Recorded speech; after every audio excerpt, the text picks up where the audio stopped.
Welcome to Avoidant Decoded, where we don't just talk about love, we understand the patterns behind it. If you're ready to stop chasing, start attracting, and finally feel emotionally at peace in your relationships, you're in the right place. Consider becoming a member of this channel to go deeper into understanding avoidant dynamics and transforming the way you connect. Let's begin. Have you ever loved someone who made you feel everything and nothing at the same time? One day they pull you close like you're everything they've ever wanted, and the next, they disappear into distance without explanation. The more you try to understand, the more confusing it becomes, because what feels like love to you feels like pressure to them. But what if the secret to making an avoidant stay isn't chasing harder, but learning how to become the one place they never feel the need to escape from? If you've ever been emotionally involved with someone who leans avoidant, you already understand how draining and confusing it can feel. One moment they're warm, open, and deeply connected with you, and the next they seem distant, closed off, almost like the closeness you shared never really existed. What makes it even more painful is noticing that the more you try to fix things or hold on tighter, the more they seem to pull away. This happens because avoidant individuals don't experience love the same way others often do. Emotional intensity doesn't bring them closer. Constant reassurance doesn't calm them. In fact, pressure, urgency, and emotional chasing usually push them further away. A lot of people misunderstand this and believe that giving more love, more effort, or more emotional expression will fix everything. But what truly allows an avoidant to open up and feel deeply connected is something much quieter and more powerful. It starts with emotional safety. Not distance, not acting cold, and not pretending you don't care. Real emotional safety means creating a space where closeness doesn't feel overwhelming. It allows them to stay connected without feeling trapped, controlled, or responsible for managing your emotional world. One of the biggest mistakes people make is thinking that love grows through intensity. They believe constant conversations, repeated reassurance, or urgent emotional expressions will build intimacy, but for an avoidant nervous system, that often feels heavy and suffocating. Instead of feeling closer, they begin to feel pressure, and once that pressure builds, their instinct is to create distance so they can regulate themselves again. Everything starts to shift when you learn how to express your emotions without cornering them emotionally. You can be honest about how you feel without demanding immediate validation. You can share your experience without expecting them to fix it for you. Your emotions stay real and visible, but they are not delivered with panic, desperation, or force. You stop needing constant proof of their love or reassurance for your fears. Instead, you communicate from a place of stability, self-respect, and emotional balance. For someone with avoidant tendencies, this feels different in the best way. They are often used to relationships filled with chasing, frustration, blame, or emotional reactions whenever they pull away. Deep down, they expect conflict when distance appears. They expect to be criticized for needing space. They expect emotional overwhelm. So when you remain calm instead of reactive, something inside them begins to shift. Their nervous system no longer prepares for emotional impact. Their guard slowly lowers, and for the first time, closeness starts to feel safe instead of threatening. This doesn't mean ignoring your needs or pretending everything is fine when it isn't. It simply means becoming intentional in how you express yourself. Timing, tone, and emotional energy all matter. There is a clear difference between sharing pain calmly and reacting from emotional panic. One creates resistance, the other builds trust. And trust is what allows an avoidant to slowly come closer. When they begin associating your presence with peace instead of pressure, the dynamic changes naturally. You become someone they can relax around, not someone they feel the need to protect themselves from. They stop feeling like they have to perform emotionally just to keep the relationship stable. Over time, they begin opening up more willingly. They reach out more, stay engaged longer, and connect more deeply, not because they are being pushed, but because it no longer feels unsafe. That is how love grows with an avoidant, not through intensity, but through emotional relief, not through demands, but through consistency, not through pressure, but through safety. Another powerful shift comes from genuine independence. Not the kind that is used as a tactic to get attention or create jealousy, but real independence that exists naturally, whether they are focused on you or not. Avoidant individuals are highly sensitive to emotional dependency. The moment they feel like someone's happiness or identity depends too heavily on them, they instinctively pull back. To them, that level of dependence can feel like losing their freedom, even if they care deeply. True independence removes that fear. It shows in how you live your life. You continue investing in your goals, your friendships, your routines, and your personal growth, regardless of what's happening in the relationship. You don't abandon yourself when they become distant. Your life doesn't collapse when their attention shifts. You remain grounded and purposeful. This kind of energy naturally draws them closer. Avoidants value autonomy deeply, so when they see someone who is emotionally steady, self-aware, and fulfilled on their own, it creates respect. And for many avoidants, respect is what allows love to develop. You are no longer seen as someone who might fall apart if they need space. Instead, you become someone who is choosing the relationship, not depending on it to survive. Ironically, real independence doesn't push them away, it often creates attraction. When you stop over-focusing on them, they begin to wonder where they truly stand in your life. Your space feels natural, not manipulative or strategic. That balance lowers their defenses and increases their emotional curiosity. Slowly, they start investing more on their own. They reach out more, check in more, and engage more willingly. What forms is balance. No chasing, no suffocating pressure, no constant running away. Just two emotionally complete people meeting each other in a healthy middle space. For an avoidant, that kind of balance feels safe enough to stay present without feeling overwhelmed. They can move closer without feeling like they're losing themselves. One of the most attractive things in this dynamic is quiet confidence. When you are grounded within yourself, you stop trying to force outcomes. You stop overanalyzing every small change. You stop performing just to be loved. You simply show up as you are, calm, honest, and consistent. That steady presence becomes powerful because it allows love to grow naturally instead of under pressure. When freedom is respected, connection stops feeling like something they need to escape from and starts becoming something they genuinely want to return to. This is why strong emotional reactions can feel overwhelming to an avoidant. Sudden mood swings, impulsive messages, emotional ultimatums, or intense reactions to small changes often trigger their instinct to pull away. To them, unpredictability feels unsafe.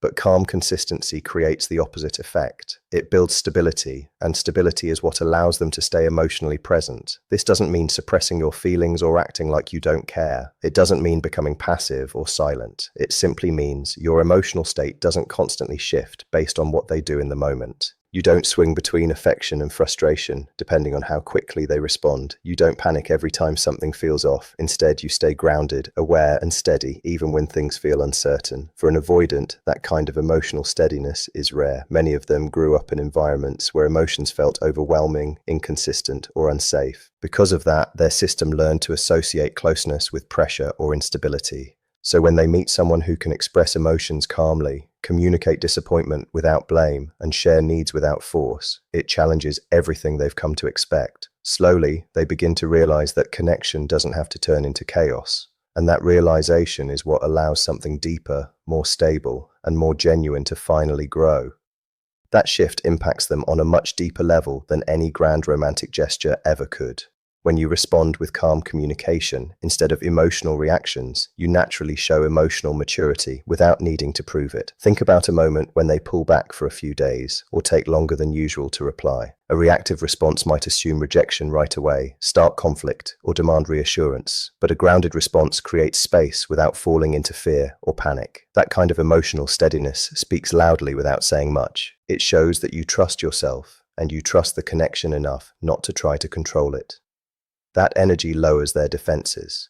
Over time, your consistency starts to feel comforting to them. They begin to associate you with calmness instead of pressure. You become someone who doesn't create chaos when things get close. Someone who doesn't break down when the pace shifts. Someone who doesn't make them feel responsible for managing your emotions constantly.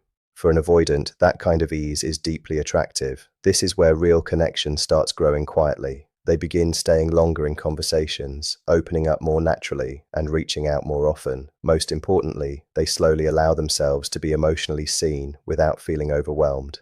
Calm consistency creates a space where intimacy can exist without triggering fear. And for someone with avoidant patterns, that experience can feel completely different from what they've known before. For most of their life, distance has been their way of coping. When emotions feel too intense, too heavy, or too demanding, pulling away is how they regain a sense of control. Most people respond to this by chasing harder, questioning everything, demanding reassurance, or shutting down emotionally themselves. But when you respond differently, when you stay steady instead of reactive, you break that entire cycle. You show them that closeness doesn't automatically come with pressure, and that slowly changes how they experience relationships. It's natural for people to react to avoidance by becoming cold or by pulling away as a form of punishment. Some stop communicating to create guilt, become passive-aggressive, or distance themselves hoping the avoidant will chase them back. While those reactions are understandable, they often reinforce the avoidant's deepest fears. It confirms their belief that relationships eventually become controlling, overwhelming, or emotionally unsafe. Chasing creates pressure, and punishment creates resistance. Both push them further away. But allowing space calmly creates something completely different. When you give space without panic or punishment, you send a message most avoidants rarely experience. You are free, and I am still grounded. That removes the emotional push and pull completely. You're not disappearing to manipulate them, and you're not chasing to calm your own anxiety. You're simply staying steady within yourself. Ironically, this creates a shift inside them. Distance is usually meant to bring them relief. But when there's no drama attached to it, no emotional reaction waiting on the other side, it starts to lose its power. Their system no longer feels like it needs to escape something intense. Slowly, they begin to miss your presence in a natural way. Not because you created absence as a strategy, but because your presence felt calm, safe, and non-intrusive. When an avoidant realizes they can take space without being judged, controlled, or punished afterward, their internal alarm begins to settle. Because of that, they often come back sooner. They reach out more willingly. The need to escape starts fading because it no longer feels necessary. This is where the dynamic truly shifts. Distance stops being a form of control and starts losing importance altogether. Closeness no longer feels suffocating. It begins to feel like a choice, and choice is everything for someone with avoidant tendencies. When you stop chasing them and stop punishing them for needing space, you become someone they no longer associate with fear. And when fear fades, emotional connection naturally deepens. Boundaries also matter far more than most people realize in relationships like this. Many think boundaries will make an avoidant feel controlled, but the opposite is often true. Healthy boundaries actually make them feel safer. What overwhelms them is not boundaries, but the lack of them. When someone has no limits, no standards, and no sense of protecting themselves, it creates silent pressure in the relationship. The avoidant starts feeling responsible for holding everything together emotionally, and that can feel exhausting. Clear boundaries remove that pressure. They show self-respect. They communicate that you value your time, your energy, your peace, and your identity outside of the relationship. For an avoidant, that kind of grounded self-respect feels stabilizing. It shows that you won't overextend yourself or lose your identity just to keep the connection. Instead, you understand what works for you and what doesn't. You're not trying to control them, you're simply honoring yourself. And that kind of emotional strength builds respect, trust, and eventually deeper connection. That clarity creates stability, and stability is deeply attractive to someone with avoidant patterns. Healthy boundaries are not threats or rigid walls. They are calm expressions of self-respect, communicated consistently and honestly. For example, instead of demanding constant communication or reacting emotionally when things change, it might sound like this: I value consistency, so when communication becomes unpredictable, I naturally shift my focus back to my own life and priorities. There's no blame, no guilt, no punishment, just self-awareness. Because of that, the avoidant doesn't feel trapped or cornered. Sometimes they may test boundaries in subtle ways, not to hurt you, but because they are used to people abandoning their own limits to keep the relationship. They've often experienced situations where boundaries disappear out of fear of losing closeness. So when your boundaries stay steady, without emotional reactions, over-explaining, or forcing them to understand, something important begins to change. They start to respect you. And for someone with avoidant tendencies, respect is often one of the deepest foundations for real, lasting connection. Respect is one of the core foundations of a healthy, lasting connection. Without it, closeness can feel unstable and even unsafe on an emotional level. But when respect is present, the relationship starts to feel calmer, more grounded, and more secure. Setting boundaries plays a big role in this. It removes the unspoken expectation that you should keep tolerating inconsistency while neglecting your own emotional needs. That shift helps you protect your peace. Instead of reacting emotionally or chasing reassurance, you stay balanced. You stop trying to force clarity or pull answers out of them. This gives the avoidant partner the space to decide for themselves if they want to meet you emotionally, and that part matters a lot. When something feels like a choice instead of pressure, it doesn't trigger their fear of losing control. Over time, your boundaries quietly guide them. They begin to understand which behaviors bring them closer to you and which ones create distance, not because you're punishing them, but because you're consistently honoring yourself. That self-respect changes how they see you. You're no longer someone they feel responsible for managing emotionally. Instead, you become someone they respect and admire. And once admiration enters the picture, love has room to grow naturally instead of being forced or strained. Another thing that can overwhelm avoidant individuals quickly is overgiving. The issue isn't kindness itself, it's when giving comes with hidden expectations, even if they're never spoken out loud. Overgiving can quietly signal a need for validation, reassurance, commitment, or closeness. Avoidants are very sensitive to that kind of unspoken pressure. A balanced emotional presence draws them in, but overextending yourself often pushes them away. Healthy emotional availability means staying warm, open, and caring without losing yourself in the process. You can show affection without overwhelming them. You can express interest without constantly chasing. You can care deeply without trying to earn love through sacrifice. This creates a connection that feels light rather than heavy. And that sense of ease matters a lot to avoidants because it allows them to stay connected without feeling trapped. Overgiving often shows up in subtle ways, always being available, offering constant reassurance, ignoring your own needs just to keep the peace, prioritizing their comfort while slowly putting yourself last. Even when these actions come from a good place, they can slowly shift the balance of the relationship. Eventually, the avoidant partner may start to feel responsible for your emotions, even if you never directly ask them to be. That pressure is what triggers their instinct to pull away. But when you create emotional balance, that pressure disappears. When you stop overcompensating and give them the space to come toward you naturally, it allows real emotional investment to grow. You're not becoming distant or closed off. You're simply allowing things to be balanced. Sometimes you step forward, sometimes you let them. You allow them to show up at their own pace. And when they do choose to come closer on their own, it feels genuine instead of forced. That sense of choosing closeness freely is very important to them because it makes intimacy feel safe. This balance also changes how you communicate. You no longer feel the need to over-explain, justify your emotions, or convince them to understand you. You express yourself clearly, honestly, and calmly, then give things space to settle. You trust that real connection comes from alignment, not pressure. That kind of grounded confidence is very attractive to avoidants. It shows emotional independence. You're connected, but not dependent.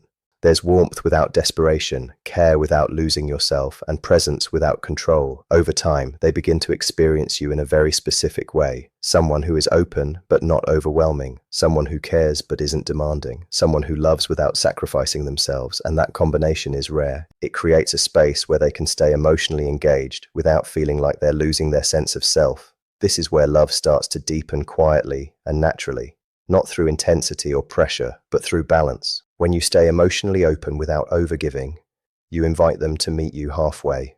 And when they do that willingly, the relationship feels mutual, free, and safe. At the center of all of this is a simple truth. Love with an avoidant person doesn't grow through chasing, pressure, or constant emotional intensity. It grows through safety, self-respect, steadiness, and balance. The moment you stop trying to pull love out of them and instead become someone who feels calm and peaceful to be around, everything begins to shift. Avoidants don't fall deeper because they're pushed into closeness. They fall deeper because being with you starts to feel safer and more freeing than being without you. All of these elements work together. Emotional safety reduces fear. Independence removes pressure. Consistency builds trust. Giving space without punishment removes resistance. Boundaries create respect. Balanced emotional presence builds attraction. None of this is about playing games or manipulating someone. It's about emotional maturity and being grounded within yourself. It's about focusing on who you are, not trying to control how someone else feels. And maybe the most important part is this. When you truly live this way, your focus shifts. It's no longer about trying to make an avoidant person love you more. Instead, you naturally create the kind of environment where healthy love can exist in the first place. Whether they choose to meet you there or not, you stay centered. You stop minimizing your needs. You stop overgiving just to keep someone close. You stop waiting to feel chosen before valuing yourself. And ironically, that's often when they begin to choose you more fully. Because now the connection feels safe, balanced, and free. In the end, loving an avoidant isn't about trying harder or proving your worth. Real connection grows when love feels safe, steady, and without pressure. The more grounded and self-respecting you become, the more space there is for real intimacy to develop. And when love is built on safety instead of fear, it becomes something both people can choose freely and sustain over time. Love with an avoidant is not won through intensity, pressure, or chasing. It is built through calm, consistency, and self-respect. The moment you stop trying to prove your worth and start protecting your peace, everything begins to shift. You become someone who feels safe, not overwhelming, steady, not demanding. And in that space, they don't feel the need to run. They begin to choose you. Because real connection for them isn't about being held tightly. It's about finding a place where they can stay without losing themselves.